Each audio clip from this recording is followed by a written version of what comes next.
Hi, we have Nick Allen here and Steve Grass. Hello. We'll be talking about the anchor points needed to make the algorithms inside the DentAlgorithms teeth orientation system work for us.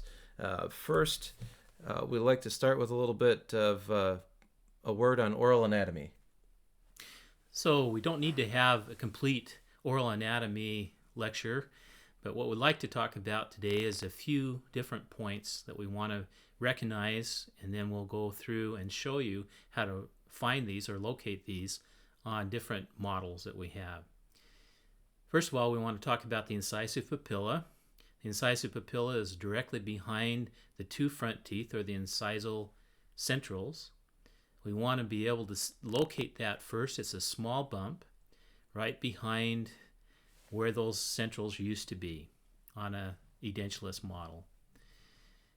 The point that we really want to find in this case would be the front part of that incisive papilla, and we'll show you how to locate that later on.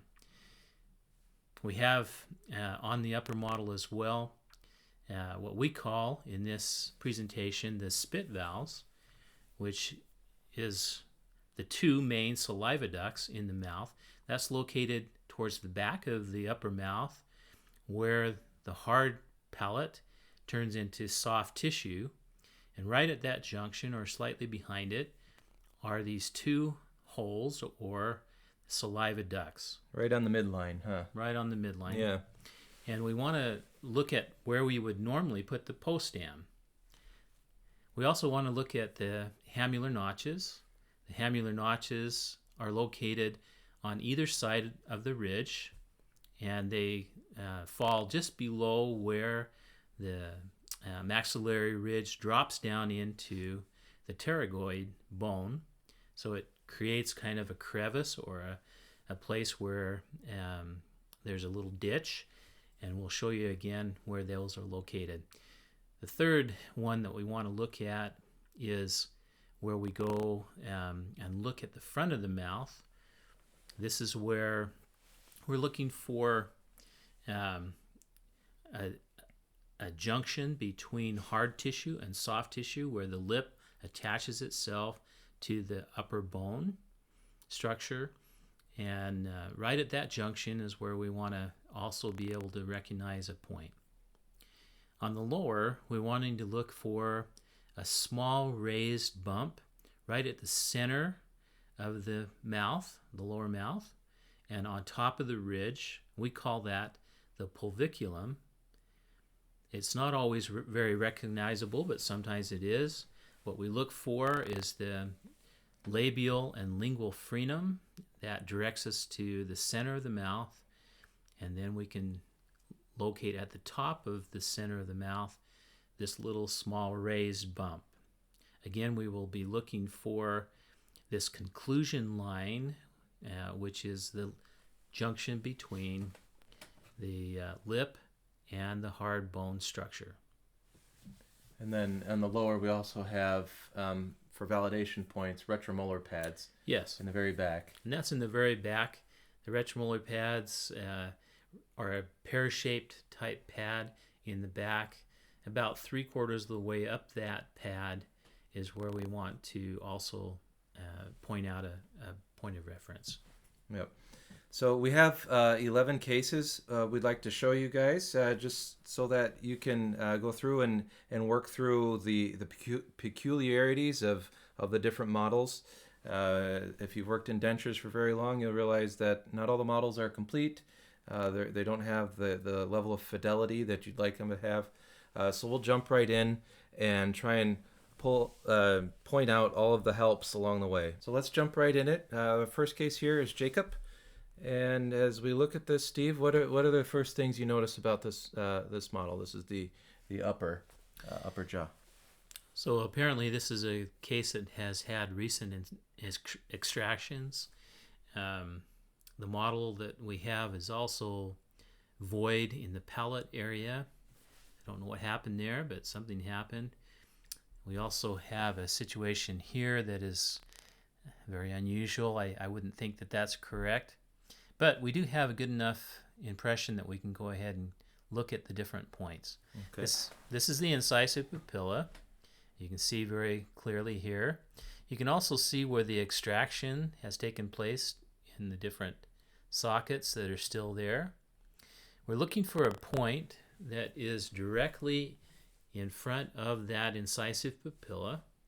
You can see that the suture line is directly there as well. It comes right up the middle of the palate. That directs us to this point. You can also see that where the extraction line is, that kind of directs us down past the papilla to the front of the papilla, almost in a V shape, and that's what we want to look for. That's where we'll put our first point for the papilla. Yep. Some of the other landmarks you might see in these are the labial frenum, Yeah. and it's usually right on the midline, is it not? Yes, it is. So, all right. Point number 2 we look for is what we call the spit valve. The spit valves, and there's other names for this, obviously, but we chose that so that everybody will know what we're talking about. But what we're looking for is straight down the middle of the palate, which this isn't representative of that, but we can still see the midline suture. And then back behind there are 2 little bumps or recesses in the palate. That's what we're looking for to try to figure out kind of where the post-stem would be if we're looking for that. So let's show what that would look like then, Nick. Sure. As we're looking for that. So one of the things, you have the hard tissue going to the soft. Yes. The soft, and you can right on the midline. So you can really see that. Here is where the bone would be. This is soft tissue. Here's where the bone would be and the soft tissue. So it's just this junction right between the hard palate and the soft palate. Right in the middle of the mouth, or at the right on the midline, right? Suture. So, and you have the W in this case, yes. The hard and the soft, and then the midline coming in, almost making a pitchfork of sorts. Right there is where that would go. Now, this is the only 2 points that we will be really looking for to create the program that we have, but we also have the hamular notch. This comes directly off of this ridge and down into this area here. The same is true on the other side. We come directly off of the ridge and come right down into this area. You'll see that as the pentaplane is created, that there will be 2 lines that will come down off of the pentaplane and be pointed right towards that. So if we need to change that, if it doesn't look quite right, then we can change these other 2 points and try to get those exactly where they should be. So that's a way we can then check that the algorithm is doing it correctly, right? Is yes. That those 2 posts point at the hamular notch, and we'll show that again in a minute here. So here we have the lower from the same case. Okay, obviously again, not a perfect model, but it is something that we can work with. We're looking for the very center of the mouth, and this is very easily looked at. You can see that this comes down into a V, that the normal ridge comes right down, this one comes down, and it comes and points kind of to the center. The same can be true here. We have the mentalis muscle here, the mentalis muscle here, and this is the frenum, even though we can't see it too well here. So we're going to have to kind of play with this one a little bit. This may be the bump that we're talking about, or we may be riding through here. So you can choose a point, and then if it doesn't quite look right, we have the ability with the program to change that a little bit. Let me look at again there's the point that we chose, and when you make it a little bit bigger, you can start to see this frenum right here. And it's a little easier in the software as you tilt the model around to be able to see as the light reflects off from different angles. But you've got the 2 frenums, the labial frenum and the lingual frenum, almost crossing the ridge here, and then we just put at the apex of the ridge. Occasionally you'll see a little dot there that is the paviculum, but that's where we go. And Nick, while we're still here, maybe I can just point out, we will have in our diagram later on, we will see a point down in this area that we talked about where there is a hard and soft tissue junction, both on the upper and the lower. We will have a line that will point to that, and you'll see it pretty readily in the next picture as we develop some of this diagram for where the teeth should go. So your line, this is the upper, but the line is also on the lower. So this is the line you're discussing, pointing Yes. to the conclusion line. Yes. But here again we have the hamular notches, right? So these are mathematically determined based on your incisive papilla and spit valve. It's mathematically determined where these are. So if these don't look like they're coming off the ridge and landing in a nice spot, you may need to adjust, right? Yes. Some of these points are difficult initially, but you know when you got them because the fence line here that the pentaplane creates, it just kind of it looks right. It looks right. In other words, we're looking for some positions here. You can see the cuspid eminence here, and this is right in line with this corner. So we would be placing the cuspid here. Obviously, this ridge is starting to resorb, but we would also put the two centrals right at this point here, and then the laterals, the cuspid, and follow it with all of our posterior teeth. So it makes a very easy platform to follow to place your teeth. All right, and we have a similar picture. This one shows better where we believe the conclusion line is, right? So as you go along here, there's where the muscles attach to the harder tissue in the gingiva, right along the labial frenum on the lower. Yep. We also have the retromolar pads back here. The model didn't give us very much to go by, but this will mathematically calculate that. We can adjust if it doesn't look right to you. We can make some adjustments to make sure that that's going to work. Yeah. Occasionally the algorithm won't exactly find it, so we adjust it. The model maybe doesn't have the retromolar pads, and we have to estimate. And it's just in fact, what we happens a deal lot with in the industry, right? Yeah. So here we have the full workup. This would be what we download, right? The full upper and lower with the pentabyte fully oriented with each other, and we'd import that into our next piece of software. Yeah. We use it just like we had a waxed bite block in there, but we don't have to do the waxed bite block. Everybody's going to be happy. So, well, here's the profile view, and let's move on to case 2, Catherine. Okay, Catherine. How's that sound? Okay. So here we have we're looking at the incisive papilla here. Okay. I bet if you're watching, you've already identified the little knob here. Yeah. We have the labial frenum that's helping us identify. We also have the midline kind of coming in here, but we can see the circular structure here, and our incisive papilla point would be right on the edge in this case, right? Yeah. All right, we'll try it out. And Catherine apparently has had a denture that didn't fit very well and has kind of smashed that incisive papilla down, but you can still see it, and we can identify the point that we need. Yep, and we faintly still see these scar lines in this model, but they're still there, and so that's where we're at.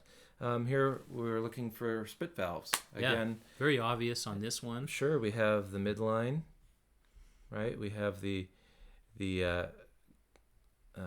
spit valves are actually right in here, so we move from hard to soft right along the midline would be somewhere in this area. Yes. Is that where That's you correct. estimate? Let's move on and see if we can see where we placed that. Okay. And identified it fairly easily in this case. Okay, so now we're on the lower. We're looking for the paviculum. Again, Okay. we have this V-shaped structure.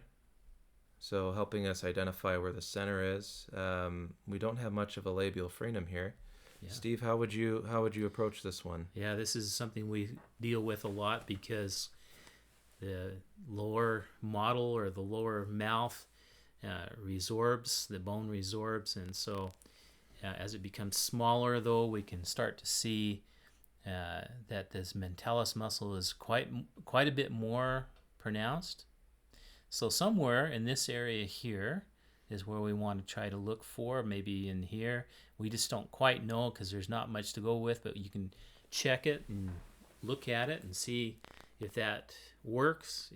You can always move it and make it so it looks better to you. So let's look at the... we have, here you can see faintly the mentalis muscle. This side, the angle is a little difficult, so it would just be kind of centered in between the two. Right. Yeah. Up on the ridge, so somewhere in this area. Yeah.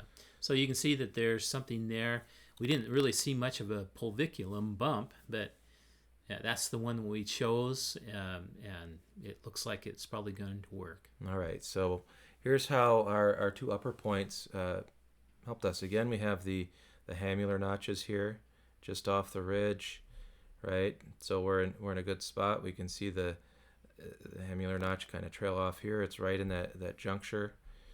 And again, the sizing of this looks good. And yeah, and you always have the resorption that takes place. So sometimes we look at something like this and say, is it too big? And actually it's not. The teeth that existed on this case and all of the cases are always a little bit forward in the front part of the mouth because that resorbs.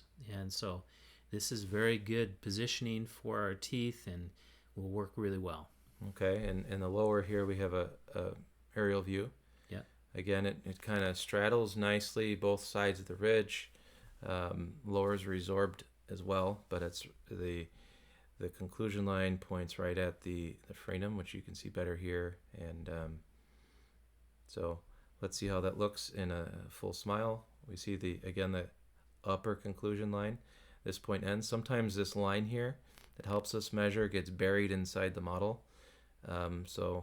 But here we can see it points nicely to where the upper conclusion line is, and also the lower. You can't see it behind the model here. Yeah. If we take the profile view, you get a little better shot of the lower conclusion line and where that placed it. So again, on well, let's go back quick. We have the retromolar pads, right? They're usually at the very tippy top of these models and occasionally cut off. The patient's right is a little bit blurred. The patient's left, it just isn't there. And so that's, fairly typical, but as we get an intraoral scan going, we'll see better these different landmarks. But for now, we have the algorithms to lead us to where it should be. All right. So, Mike, case 3. Okay, so this is a different looking scan, right? Oh, so this yeah. is just a 3D scan of an impression. It is, and so this is an intraoral scan, so it's really of an, I'm sorry, this is actually an impression that somebody has taken the scan of. And so, first thing that we can see is the ridge is very shallow, or the whole palate is very shallow. Maybe a dry mouth situation, very difficult to find some of these landmarks that we normally see. However, we want to go along and see the scar line. Comes down into this area here, and then the same thing here. And so we choose a point that's right in line with the labial frenum and also right in that scar line here's area. The frenum and the midline. You can see through here, and then the scar line coming through. So you can still see it. It looks good. Let's go on to the next point. Okay, so spit valves. Spit valves are, wow, where are they? But we look at the midline suture. We try to go back to where we think that it's stopped. In other words, the bone actually drops off.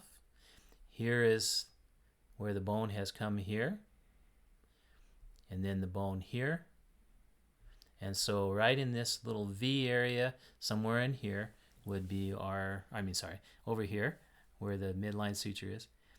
Somewhere in there is where we're going to be. Maybe back there, there's some points there that could possibly be there too. So sometimes we have to try one or two areas and see if it works. Let's see what we chose.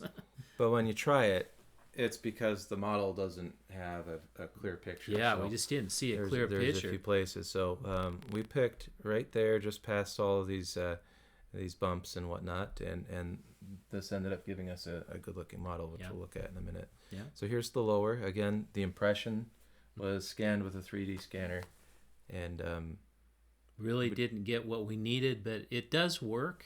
Again, we have the midline of the mouth here. You know, the V comes down into here, and somewhere in this area here is maybe what we're looking for. Yep, there's really faint frenum, but we'll click right around here and right on that ridge here. And it really, as you blow it up, you can see a little bit better that bump that's there, but it is faint sometimes, and that's what we have to work with right now until we get an intraoral scanner that works well. So yep. There you go. So here's where we ended up. Again, off the arches here, down in the hamular notches. Those look good. And wow, this ridge is really resorbed. But, you know, sometimes when we have a person who has the dry mouth syndrome, we see this a lot because it just shrinks down to nothing. And they're not very good candidates sometimes for dentures, but in this case, we're going to try. And maybe they'll put some implants in later. Looks good, though. Yeah. Should work. All right, in the lower, again, we're up here on the retromolar pads. They're not real easy to see here, but the model does go back far enough. Yeah, it does. And this looks good. I mean, you always have to understand that the labial portion of the lower ridge shrinks inward towards the tongue. And sometimes it shrinks a lot. So you have to understand that. And then the back side of the ridges, where your molars and bicuspids are, actually folds out. And so as it resorbs, which has happened here. But we've got a really good setup here that will work really well for this patient to balance out where the teeth should go. All right. So this the way this model is scanned, it's a little hard to see the conclusion lines here and get a real clear picture, but I think that looks all right. And here's a profile view. Yeah. And all right, Steve, no relation to you? I may be. Who knows? All right, case 4. So here we go. What do you notice about this model? Oh boy, again, really recent extractions, maybe 2 weeks out. You know, we don't have much healing going on yet. But again, we look at the midline suture, trying to bring it up into this area. Here's the labial frenum. And so somewhere in this area right in here is where we want to try to put our point. Yep. So we have the scar lines kind of point at it, and it's usually just in front there. So we'll, there we go. Yep. So let's do spit valves. Okay. Boy, where are they? You know, sometimes we really have to really look hard, but you kind of look for this shaping of the model. Here's the kind of an M shape here, and you've got your suture line down and through here. Look very closely to try to figure out if there are any, you know, that might be it. Maybe it's back in here. We don't know. You may have to play with this one a little bit to get it correct. But, you know, play with it a little bit. It won't take long, and you'll get it to where you can figure it out.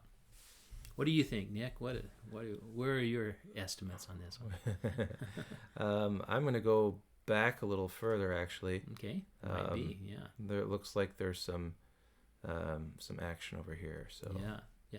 As we blow it up and make it look bigger for us, maybe the blow up isn't the proper term, but as we make it larger, maybe we can see it a little bit better. Again, we'll get better at taking impressions. We'll also have a better understanding of this as we see the intraoral scans. It'll help us a lot. It could even be back further. You know, we put here, we just have to kind of estimate and see if that will work. Okay. So we do the lower, and then we hit submit on the program, and we see how it turns out for us, right? We can and then we back can and gauge change it. if it's correct because the posts will be in the hammular notches, and we'll feel comfortable that way. So here, let's do the lower pulviculum quick. Wow, this is really a mess because recent extractions, the patient still very much, the tissue is very much inflamed. Sure, but you have the lingual frenum here. There it is, yes. That one points right at it. So let's try that. Okay. See what happens. So the screen jumped a little bit, but the labial frenum pointing right at it. So this produced an upper. These 2 points produced an upper fence line pentabite, like this. Again, right in the hammular notches, right off this ridge.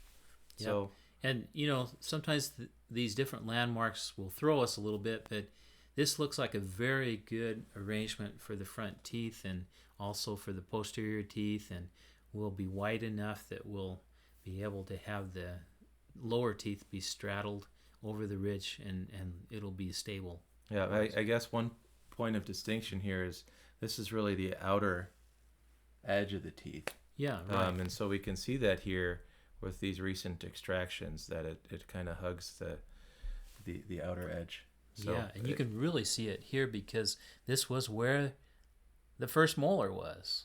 It was, and here would be the buccal cusps. That would work really well. Okay. Here's the lower. Here again, we have a real problem with the hammular notch or the retromolar pads. We just, it's hard to see. But these mathematical algorithms help us to line it up correctly. And as we place the teeth, the posterior teeth here, that you can see the outline where that molar was, and the bicuspid and the other bicuspid. Here's the cuspid.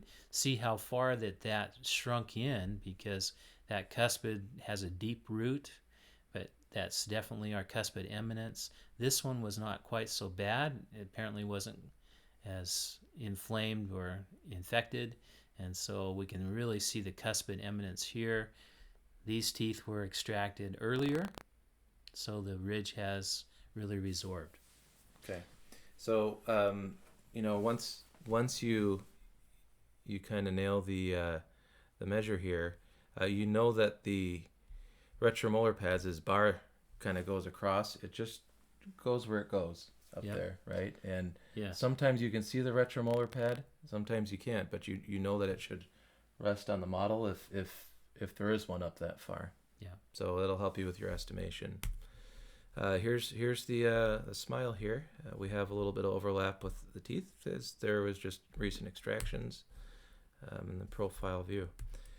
William, case 5.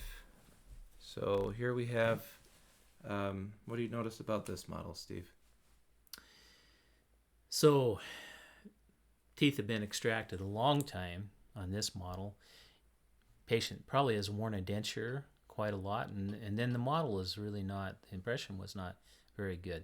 But we can come up here, and here's the midline suture, here's the labial frenum, and somewhere in this area where this scar line is where we want to choose. Yep, so I think we rotate it a little bit. There's a little notch right there that it sits on this model.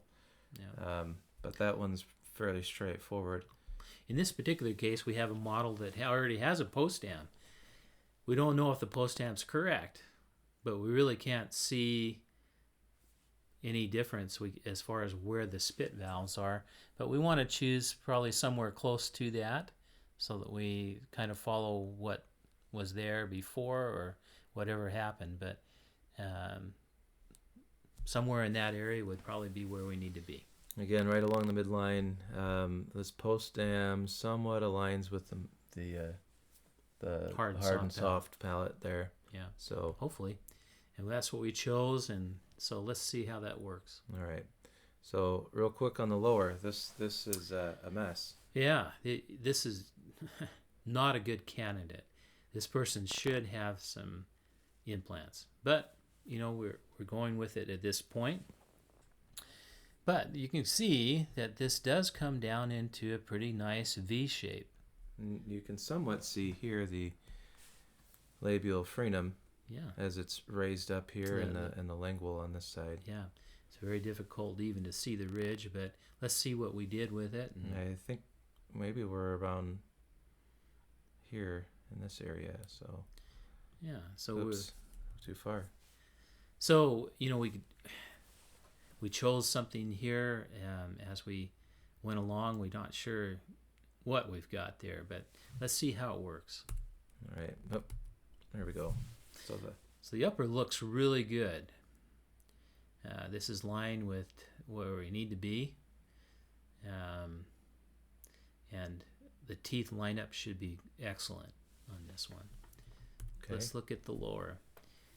The lower is very unusual, but this particular setup, the way we've done, it looks good.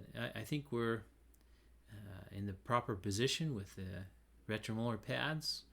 The anterior teeth look like they're going to be just right where they need to be, and we're following the ridge, straddling the ridge, so this should work really well. Right, and here's where we end up. You can see really clearly the conclusion lines here, and here's the lower down here.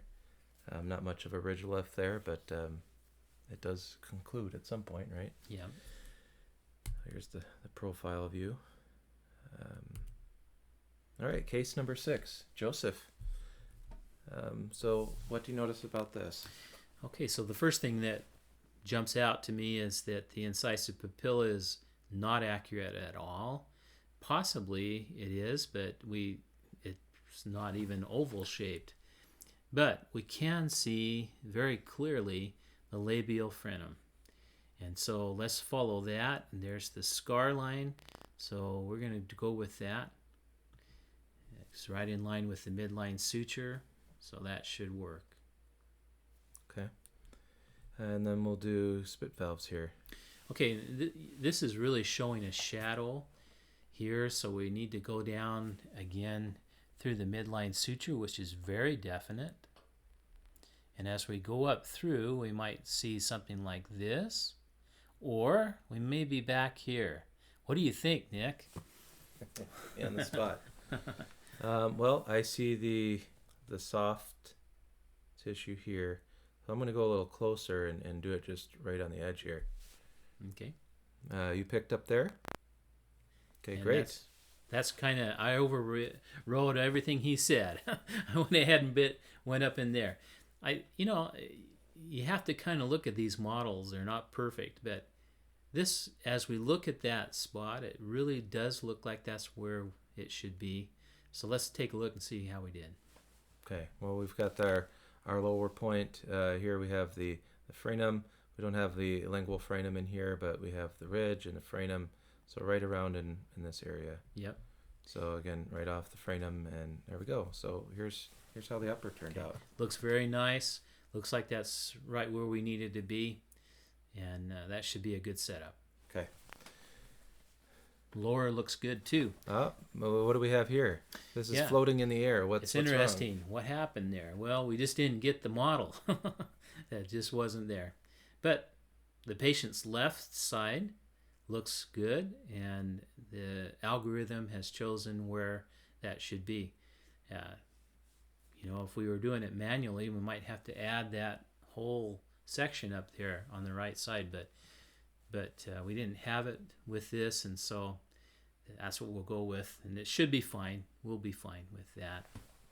Okay. All right, so here's our smile. Looks good. The conclusion lines look good, upper and lower. Here's our profile view. I think that patient will be happy. So That is Randy. Okay. Randy. All right, number 7 of 11.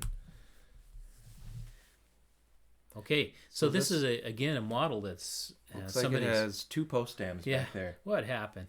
We don't know, but let's go with the incisive papilla first. I wish you were here so you could choose it for us, but we've done enough. You can kind of see here's the scar line coming down through here like this. Kind of comes down into a V. Same thing here. Comes down into a V. It lines up with the incisive papilla in the front and also the labial frenum. Okay, very good. So let's take a look here. again, we have the post dams here kind of muddying the waters and making it unclear. Of Why don't it we should go be. in the middle of the two? All right, let's See what try happens. it out. Okay. So we'll see how that works. If it doesn't work, it's Yeah. about 5 seconds to pick a new one, so it's no harm, no foul. See what happens. So we can check our hamular notches when we're in the validation step.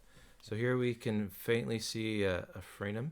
But you know what? You can see this pulviculum right Oh, there. you can see the knob right there. So it's very easy to see that one. All right, so we'll Okay. go right on the pulviculum. Yeah. I'm so used to not being able to see it. I Yeah. jumped right past it. Yeah. All right, so here we are. Here's our upper. Looks good. Okay, again, we're hamular notches look all right. We're in good shape.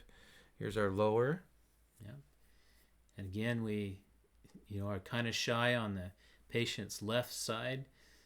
Not even sure if that's even the model, but on the right side, it's looking good. Looks like it's right where it needs to be. So should be good setup. All right, and then here's the smile and the profile. Okay, Mark. I remember him well. Yeah. Actually, I don't, but we'll see what we can do. Okay, again, this one, the papilla. Kind of fell off to the side, it looks Yeah, we almost have a blurb there or something. What happened, I don't know. But here's the midline suture. It's kind of blurry right here, but you can still see some scar lines coming down through. Of course, here's the frenum here, so somewhere in possibly in this area here. What do you think? like. Yeah, I think you're right. Okay. So let's jump into the spit valves. This has a similar shadow to one we've seen before. Yeah, but look right here. Maybe in this area here, there's some little depressions there. Okay. Might be up a little higher. Let's check. Maybe that. Let's try that. See what that works. All right, and then we'll check the bottom. Again, we have the labial frenum here, and we'll just go to the top of the ridge right in front of it. Yeah. And so here's how we ended up. Right. Upper looks good. Right Yeah. off the hamular notches here. Upper looks good. And the lower looks a little tighter than some of the other ones we've seen, but again, we're missing the model here. Yeah. No, this looks good still. We had a little bit of a problem with some of the models that we've had here, but that should be good. That looks really like it would work.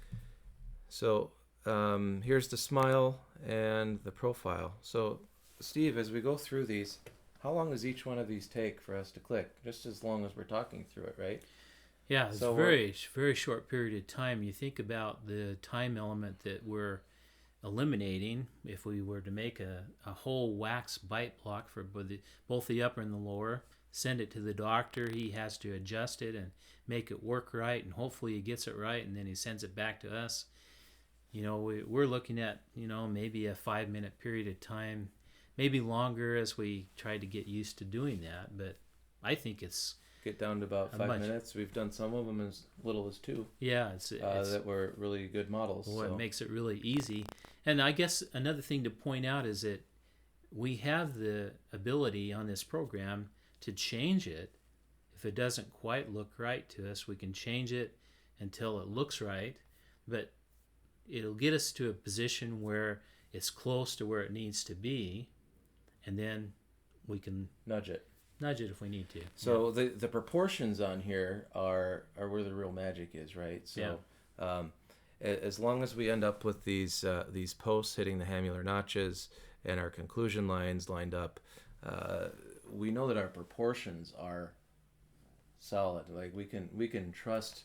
This kind of puts it in an ideal sizing for that mouth, right? And this is again a fence line. Use your discretion and your abilities that you have to set the teeth where you would like them to be, but this gives us a really close outline where it should be, and should get us to set the teeth very quickly. Great. Let's talk about Rob. Okay, Case number 9. Rob. I remember Rob. I really do remember Rob in this case. Even though we've changed the names to protect these patients, but what we want to see here is, again, the incisive papilla is pretty obvious with this one. Certainly the labiophrenium is just right there. really good. There's a scar line really Boom, this little obviously, so it's easy All right, on this so we'll go here. All right, spit valve. Again, we have the post dam here. Yeah. Generally, that happens right in front of the post dam. But what would you say? Yeah. So we could actually just drop our point somewhere in there, and I think we're going to be real close to where we need to be. We don't know where that what they judged that post dam on, because they've kind of covered over our spit valves a little bit. You can almost see two impressions here. So there's a few candidates for where the spit valve might be. Yeah. And so we'll, again, play with it, and we'll know we're in the right spot again, because the hamular notches, the posts that touch those will tell us we're in the right spot. So we're right off the midline, right at the post dam. Yeah. Post dam not being a normal anatomical marking you can rely on, but in this case it's kind of covered over what we should be looking at. And the mathematical algorithms are based on some other points as well. Some of you know that. And so just be aware that those algorithms are already in place with this program.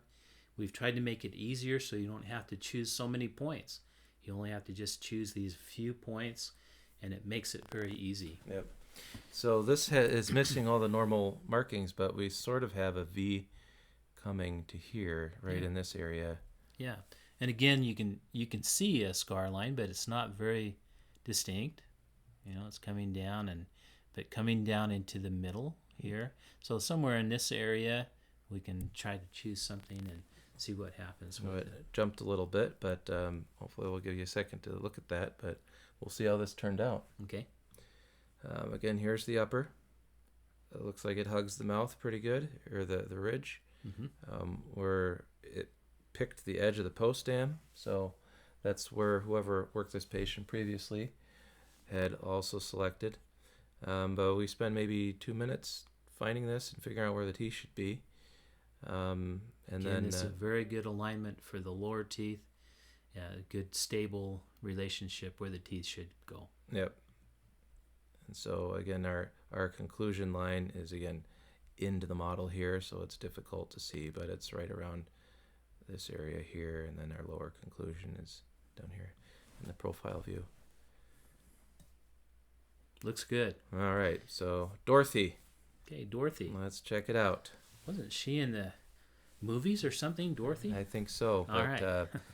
She has a pretty distinct incisive papilla here, so I'm guessing we go right in front there. Yeah, this is very hard model again, but you can see why, because she has some existing teeth still, just partial teeth. Maybe she actually had a partial in her mouth that was flapping around and really smashing down. But we have, the middle of the mouth, come around in this area right in through here, it would be what I would choose. So it's a little misleading, somewhat, because the point at the edge of the mouth is over here, but we're off to the side where it's not the most prominent, right? So, great.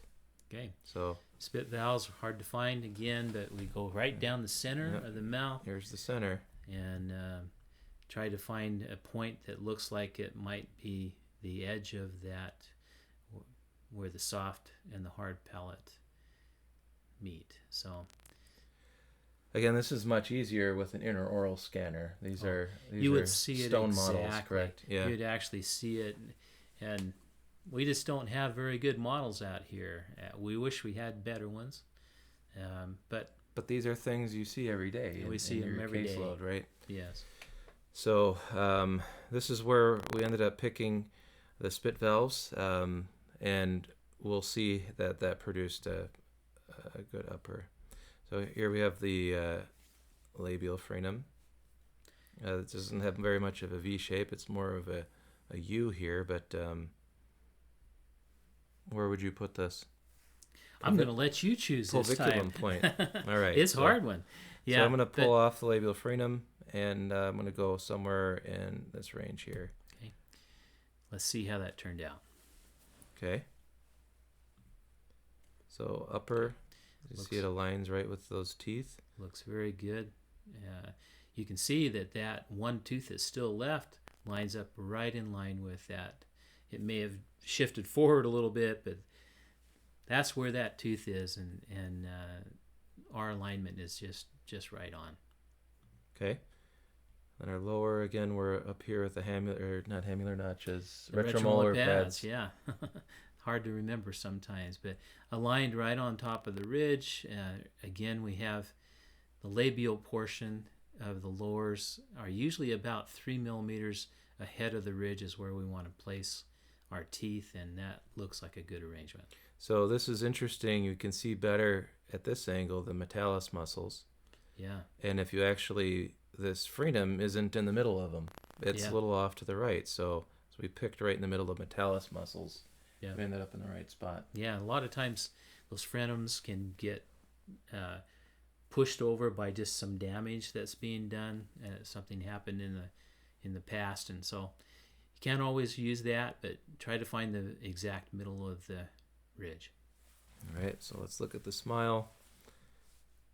Again, conclusion lines. We want to make sure those are lined up. In the software, you'll be able to tilt this and look. And here's a profile view. Looks really good. All right, our last Mindy. case here. Okay, great. This looks like a younger patient. The ridge is very prominent still. Has had extractions probably 3 or 4 or 5 years ago. Very prominent labial frenum. Here's your incisive papilla. Here's these scar lines coming down through. So we'll go right on the edge of that, right? Sort of in this area. Yep. And right in line with those scar lines. Scar lines. Yeah. You notice it's not on the edge of the knob, which is where a lot of times you might think it goes. Might go there, but it's really right in line with that scar line, and you can see that very obviously here as it comes through. Yep. All right, I can already anticipate the spit valves. Yes, going well with this one. So let's go back. Fairly easy to see those now. So midline, we see the two grooves here where those the spit valves are. So up in this area. Yep. And lower is not quite so easy. Apparently, she had quite a bit of infection on the lower teeth. And so, but you can see mentalis muscles, you can see the V that comes down, you can see the frenum here. So somewhere around in this area, I would think would be something to choose. All right, let's see what point it was that worked. Okay, there you go. Again, we have the frenum, and all right, we'll see how that worked out. Okay, that looks very good. And so, hamular notches, all right. The lower looks really good. Her labial ridge really shrunk a lot on her, but she must have had some bad problems with her teeth there. But looks good, lines up with the upper good, and this should allow her to look like she doesn't even have a denture in her mouth. If teeth are out there, that'll give her good lip support and should be very stable arrangement. Well, that's good. We hope that you'll use our program. We know that it works well. We've developed it to the point where we feel like it's very usable, and we want you to have a good experience with it. Please feel free to call the numbers that are on our website. If you have any questions, we'd love to walk you through it. Yep, and I would just articulate again what it is the proportion, right? We're looking for some defined anchor points. Sometimes they're a little more difficult to locate, but we know what we're looking for. And so it's the proportions come in correct, and we know how it should be laying on the model. Again, this one is missing on the lower left. It's missing some of the model, so it looks like it's floating out there. We see that every day, though, so that's what's really good about this. It gives us a really good alignment. And you start with how should the teeth be shaped? How should they sit? What's the proportion of the smile? this whole pentabyte here comes in correctly, and it's just a matter of getting it oriented Yep. appropriately. Not hard. You'll enjoy it. All right, thanks a lot.